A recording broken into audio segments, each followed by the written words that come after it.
चलिए, China desert green initiative, China क्या कर रहा है, डेजर्ट जो होते हैं उनको ग्रीन करने की कोशिश कर रहा है। चाइना डेजर्ट ग्रीन इनिशिएटिव का मतलब क्या हुआ? एफॉरेस्ट्रेशन एंड डिफॉरेस्ट्रेशन दो वर्ड होते हैं, हिंदी में क्या बोलते हैं?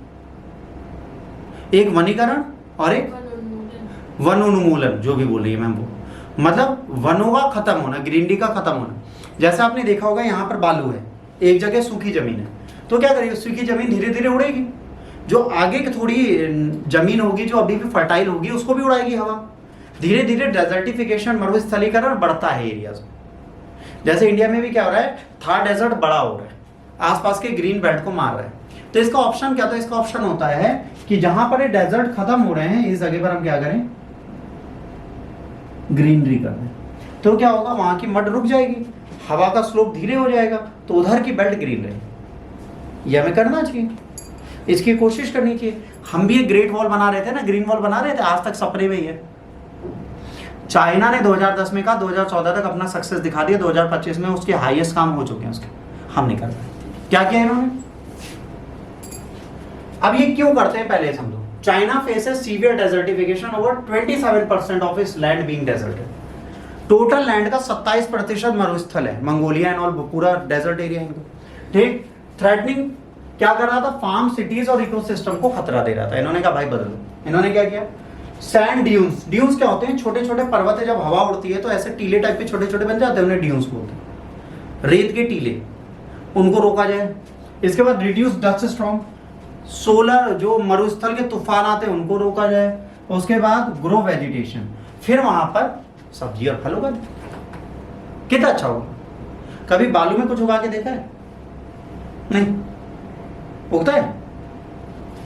इस बार नवरात्र है, ठीक, जौ लेना और बालू लेना, एक डिब्बे में रखना, उसमें जौ उगा देना, उग जाएंगे।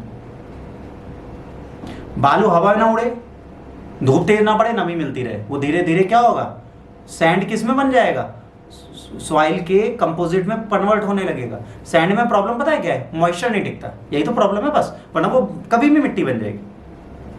सैंड में अगर तुम मॉइस्चर रोकने लगो तो वो मड बन सकती है, वही तो कॉन्सेप्ट है ये। अब देखो इन्होंने क्या, इन्होंने चाइना यूजेस स्ट्रॉ है ना, checker boards and the sand barriers to combat desertification. इन्होंने क्या किया बच्चों, इन्होंने सैंड को रोकने का एक तरीका बनाया।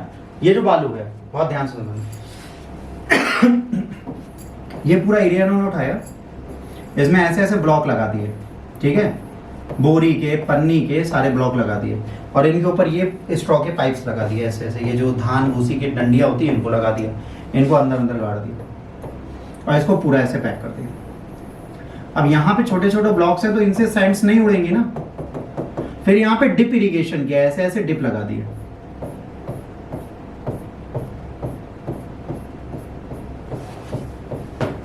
ये क्या है, डिप इरिगेशन।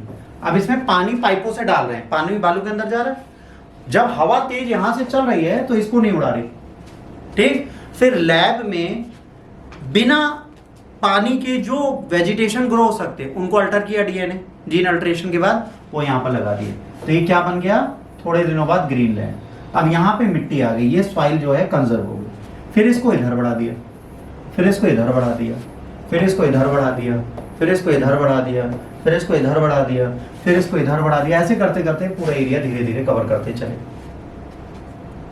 ये चाइना कर रहा है, ये एक साथ वॉल बनाने की कोशिश नहीं कर रहा, ये ब्रेक एलिमेंट्स में बना रहा था, और काफी दिनों तक इसने ये काम किया, है ना। अब ये क्या है, रिड्यूस विंड स्पीड, ये क्या करता है, हवा की स्पीड को रोकता है, तो सैंड घूमती नहीं है।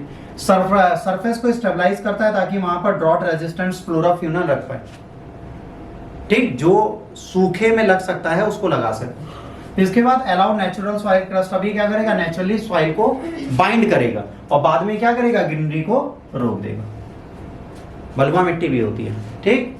अब 20% डस्ट स्टॉर्म रिडक्शन, 2009 से 2014 के बीच में क्या दिखा था, 20% सैंड के स्टॉर्म कम हो गए वहां, सिर्फ ग्रीनरी करने से।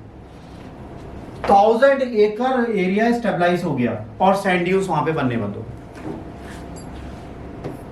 ठीक।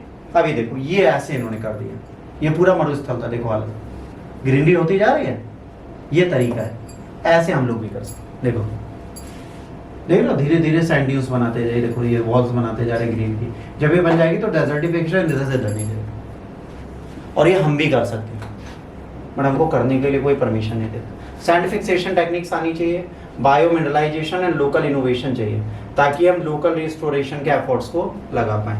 यूपीएससी में क्या पूछा जा सकता है, व्हाट इज डेजर्टिफिकेशन, मरुस्थलीकरण क्या होता है, ठीक है, पर्यावरण पे इसका क्या प्रभाव पड़ता है, एग्रीकल्चर और माइग्रेशन क्या होता है। एथिक्स में turning sand into soil a metaphor of resilience, ये ऐसे पूछा जा सकता है आपसे। Green nets in the golden deserts, बहुत अच्छा टॉपिक है, इसमें चाइना का पूरा एग्जाम्पल लिखना पड़ेगा, है ना। Weaving hope into the barren land, एक बंजर भूमि पर एक उम्मीद का जगाता है, क्या, सुनहरी पट्टिका पर हरे पटल या हरित पटल, क्या टॉपिक है, आपकी बुद्धि में नहीं घुसेगा अगर आपने नहीं पढ़ा होगा। इसके साथ खत्म होता है ये वाला टॉपिक। अब इसमें टेक अवे क्या है, स्ट्रॉ चेक बोल्ड लगेंगे, है ना। बायो मिनरलाइजेशन इनेबल करेगा नॉन इरिगेशन वाले एफॉरेस्टेशन, सिग्निफिकेंस रिडक्शन होगा डस्ट स्टॉर्म का, ठीक है। Testament human resilience and innovation, ये दिखाता है कि ह्यूमन कितना अच्छा इनोवेशन कर सकते हैं और कितने बेहतर तरीके से काम कर सकते हैं। और यकीन मान